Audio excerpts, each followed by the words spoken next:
कहानी की शुरुआत में हम अमेरिका के एक छोटे से टाउन में लोगों को नदी किनारे पिकनिक मनाते हुए देखते हैं। लेकिन तभी अचानक बिना किसी इंसान के एक बोट नदी में तैरती हुई उनके करीब आई। लेकिन बोट के अंदर जो मिला वो देखकर ये लोग हैरान रह गए। इस बोट के अंदर एक बुरी तरह से गली सड़ी डेड बॉडी थी। ये शरीर बहुत ज्यादा बुरी हालत में था। जल्द ही वहाँ का पुलिस चीफ जॉन हॉकिंस वहाँ पहुँच गया। हॉकिंस के आने से पहले ही फोरेंसिक ऑफिसर कॉनी वहाँ पहुँच चुकी थी। उसने हॉकिंस को बताया कि डेड बॉडी बहुत बुरे हाल में है और इसके शरीर में हड्डियां तो हैं ही नहीं, सिर्फ मांस बचा है। ये बहुत अजीब सा केस था। ऐसा लग रहा था किसी ने हड्डियां निकाल ली हों, जो कर पाना आमतौर पर नामुमकिन सा लगता है। शरीर को पोस्टमार्टम के लिए भेज दिया गया। जेकब नाम के डॉक्टर ने शरीर का निरीक्षण किया। पूरी जांच पड़ताल के बाद जेकब ने हॉकिंस को बताया कि ऐसा ही लग रहा है कि किसी ने बड़े ही ध्यान से सारी हड्डियां निकाल ली हों। लेकिन सोचने की बात यह है कि ऐसा किया कैसे होगा उसने। जेकब को इस शरीर के अंदर एक मधुमक्खी जैसा कीड़ा भी मिला।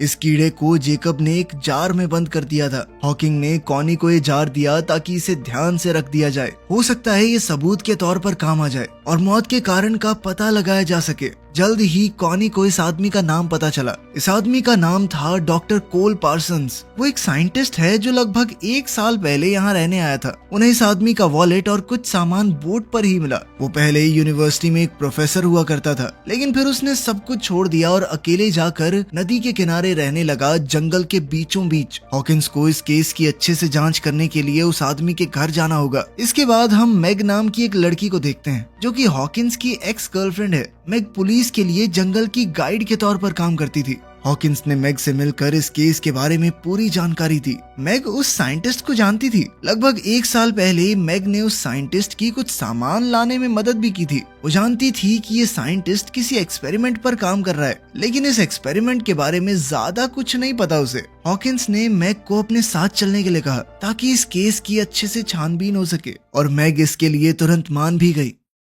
हॉकिंस ने जेकब को भी साथ आने को कहा। इस छानबीन पर चलने से पहले हॉकिंस ने कुछ सूचना इकट्ठी की और तभी उसे एक और परेशान कर देने वाली खबर मिली। उस साइंटिस्ट की एक छोटी बेटी भी थी जो लगभग 1 साल पहले गायब हो गई थी और उसे आज तक कोई नहीं ढूंढ पाया। अगले ही दिन हॉकिंस, मैग और जेकब ने सारा सामान बांधा और घने जंगल की ओर निकल पड़े। इस सफर का कुछ हिस्सा उन्हें बोट से तय करना होगा ताकि वो साइंटिस्ट के केबिन तक पहुंच सकें। जब ये लोग रास्ते में थे तो अचानक कॉनी का फोन आया। कॉनी ने बताया कि जो कीड़ा इस आदमी के शरीर में मिला है वो कल तो मर गया था और आज फिर से जिंदा हो गया। कॉनी ने पूछा कि क्या मैं इस कीड़े को जांच के लिए लैब में भेज दूं, लेकिन हॉकिंस ने कहा कि मेरे लौटने का इंतजार करो। कॉनी ने यह भी बताया कि जब इस साइंटिस्ट की बेटी गायब हुई थी तो उसकी पत्नी का दिमागी संतुलन हिल गया था और उसे 3 महीने तक अस्पताल में रखा गया था। वो बार बार अपने पति को ही अपनी बेटी के गायब होने के लिए जिम्मेदार ठहरा रही थी। जैसे जैसे रात हुई, हॉकिंस, मैग और जेकब अपनी मंजिल तक पहुंचे। कभी नदी किनारे जो सुंदर घर हुआ करता था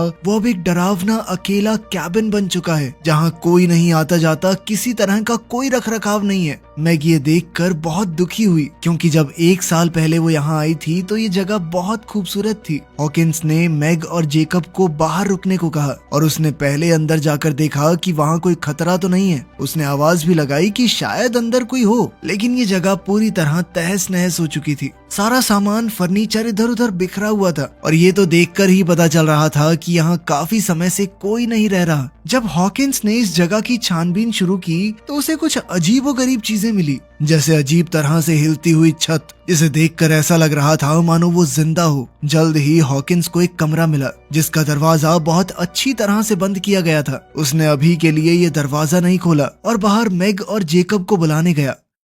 रात बहुत ज्यादा हो गई थी, इसीलिए उन्होंने सोचा कि जंगल में वापस जाना सही नहीं रहेगा, रात को यहीं रुक जाते हैं। लेकिन इस जगह का माहौल बहुत ही अजीब और डरावना था। घर में घूमते हुए भी अजीब और डरावनी आवाजें गूंज रही थी। हॉकिंस ने कहा कि डरने की बात नहीं है, ये आवाजें किसी चूहे या रकून की होंगी, लेकिन असल में तो टेंशन बढ़ती गई। अचानक इस केबिन की लाइटें जलने बुझने लगी, जिससे ये जगह और भी ज्यादा अजीब और डरावनी लगने लगी। जल्द ही उन्हें एक बेसमेंट का दरवाजा दिखाई दिया। उन्होंने सोचा कि नींद तो यहाँ वैसे भी नहीं आएगी, तो थोड़ी छानबीन ही कर लेते हैं। नीचे बेसमेंट में उन्हें एक बड़ी बिजली पैदा करने वाली मशीन मिली। ये अजीब सी मशीन एक बड़े इंडस्ट्रियल चार्जर जैसी लग रही है। पूरी तरह इस मशीन का क्या काम है ये उन्हें भी समझ नहीं आया, लेकिन ये मशीन काफी ताकतवर और खतरनाक लग रही है। हॉकिंस ने जो रिसर्च